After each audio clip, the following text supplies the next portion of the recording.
He's been in the event planning and theater businesses for over 20 years, and now he's in radio and television here in Charleston as well.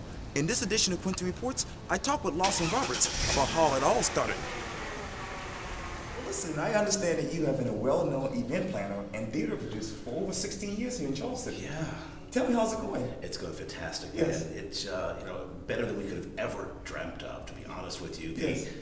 The idea of producing events in one of the most beautiful cities in Charleston Yes. is just a dream come true. You know, we split our time between New York City and Charleston. That's right. So, but Charleston itself, with its history, with its now this burgeoning culinary scene, really makes it a lot of fun to be able to produce. You know where Charleston now is the #2 wedding destination in the country. I didn't know that. Yes, you learn something every day. Right. Well, listen, besides event planning and theater, who is Lawson Roberts?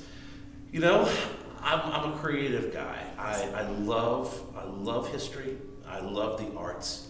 I grew up in the theater, acting. Actually, here at the Dock Street Theater is an interesting perspective. I actually grew up acting here. At the age of 16? At the age of 10. Wow, tell me about that. Well, it was an interesting piece. I was one of those typically ADD kids growing up. Nothing, bouncing off the walls, nothing kept me still. So, and then of course I saw the theater, and when I did, my mouth just fell open. It was like, this is what I have to do.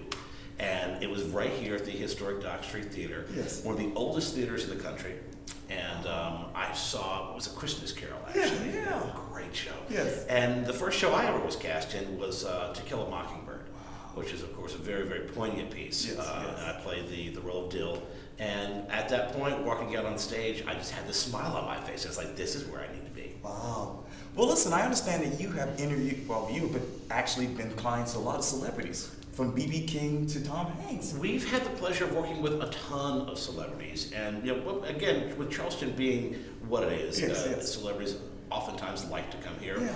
With that comes movies, yes. And when movies come to Charleston, we've had the luxury of working with each individual production company and producing either their wrap party or their kickoff party or that sort of thing, and finding unique and innovative locations for them to actually make them really see what Charleston's about from a different perspective. Did you ever believe that you would work with celebrities like that?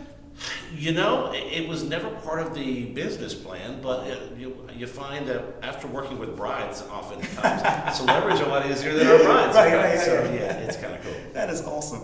Well, listen, I know that you have jumped into the radio business with the Sunday Morning Mimosa show. The Sunday Morning Mimosa was a concept I came up with about, now going on 4 years ago, but I actually grew up doing radio. Really? My aunt was over at WXTC on East Bay Street back in the day. Right. And she got me in there at the age of 4 doing, voice work. You're very typical, Mom, what's for dinner? That kind of stuff. But then again, I caught the bug. I love broadcasting, so that and TV kind of intertwined in itself. Yes. With stuff over at CSC. Right. And throughout the years on Fox as well, and ABC here in town. So it's an exciting time, and I love any sort of medium for broadcasting. It really just it's got my heart. That is awesome. Yeah. Well, listen, with your business, you do event design, you do event planning, and concierge services. What is your favorite and why?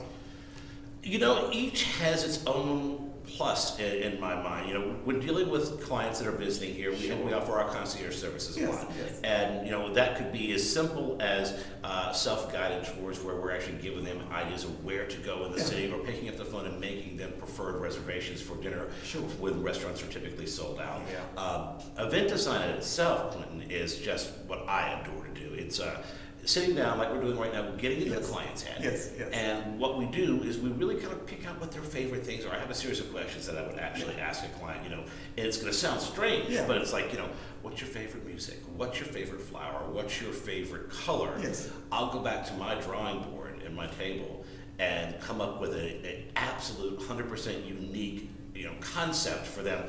One of the things that really got me in this business is I found that a lot of event planners, because we have so many people that are visiting the area, can get away with, in their minds, cookie cutting. And so they offer the same sort of package each individual time.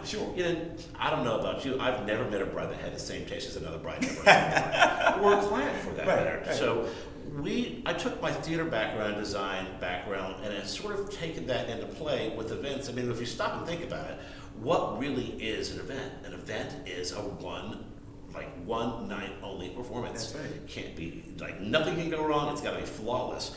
But so you can kind of see where theater and the event world sort of intertwine together. Absolutely. Yeah. Well, what do you do to relieve stress on the days of those events? I have great help. And honest to goodness, if you do the proper planning in advance, the day of the event really isn't that stressful. Okay.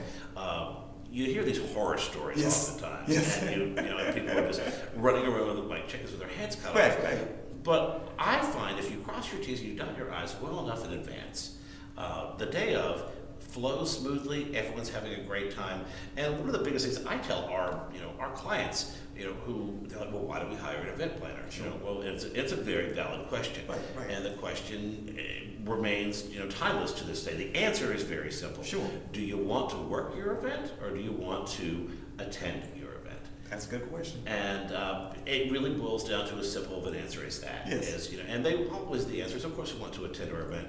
Well, this is my job to make sure you don't have to worry about a thing. Right. Having, like I said, been brought up here at the Dock Street, we went through an apprentice program called the Wings program. Before that, it was called the A-Team, and they taught us, the use of props, how to manage that, all the way to stage management, production management. So you take the production management skill set, top that with a producer skill set, top that with client relations, and it kind of all correlates. Right, absolutely. Well, you are a native of Charleston. I am. When you think of Charleston, what comes to mind? History at first, but these days, honestly, brilliant food. Yeah. Yes. The food scene is so cool here right now, man. With all these restaurants popping up on everything, and chef friends of mine, Jeremiah Bacon's a great friend. Sean Brock, right, who is the golden child for Charleston these days. He's doing so many great things. Absolutely. But the farm to table concept, which is just absolutely blown up across the country, we have so many great items here that are grown locally, that can be showcased on the table without much presentation needed, except for what it is. Yes. Absolutely fresh and absolutely delicious. That's right. So you asked me what I think of Charleston. I think of culture, I think of food, and I think of history. And it's like this, eat local. Absolutely. Exactly. That's exactly right. That's right. Yeah. Well, I know you're a proud graduate of Bishop England High School. I am, man. Back when Bishop England was still downtown. That's right. Yeah. Tell me your memories of that school. He was great, man. It was, of course, I was, at that point in high school, I was on a national tour for my radio show called Teen Talk at the time. Really? So I was coming back and forth in and out of classes. Yes. But great time. I worked a lot. I tried, and helped. I was producing back then at the age of 15 and 16. I would work with the chorus there, or I'd work with the drama department there, and really try to put a professional touch on what ordinarily would be a high school production. Loved high school. It was is what it should have been. Yes. Well, describe to me the following in one word. Okay. Theater. Life. Yes. Event planning. That's a great one. Event planning, if I had to say one word, structure. Sunday morning mimosa show. The Sunday morning mimosa show. Yeah, Sunday morning mimosa. I can appreciate a lot. Yes. The mimosa, music. Wow. One word to describe Charleston. Alive. Yes. One word to describe New York City. Bustling. One word to describe Lawson Roberts. Innovative. Wow, I like that, and that's true. Yeah.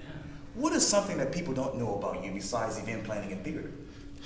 A lot of people don't know that I play piano, and I have since I was 2. But another thing that they don't know oftentimes is that I adore working with these School of the Arts kids, and I will take my limited free time and go up there and do master classes with them and workshop with them. One of the best experiences I had when I first started that about 3.5, 4 years ago. A lot of these kids are brilliant at what they do, and their parents are of the belief that, oh well, you're in Charleston, you'll never make it in New York, you can't act, you can't sing, you've got to find a real job. And when I sat in front of these kids and told them, you can follow your dreams, you can do what you do, I'm a perfect example of following your dreams. I got so many thank you cards just telling me my mother and father have always said, I can't do this. Yes. And for you to tell me I can, it really just motivates me even further. This is what I'm going to do in college. Yes. And it just means the world to be able to especially with the cuts in the arts that are rampant across the country. It really is. To be able to be a positive force in a child's life these days is really so important to me, and a lot of people don't know that I do that. That is awesome. Well, I can't let you go without me asking you this. What is the next chapter for Lawson Roberts? There's a reality show in the works. Really? There is. And Congratulations. it's been sold. I can't tell you who, Right. network just yet. Yeah. But there is a reality show that you'll be seeing me this time next year, next to some very famous people. That is awesome. Yeah. Well, Lawson Roberts, thank you so much for your time. Quintin, thank you. Thank you. I appreciate it.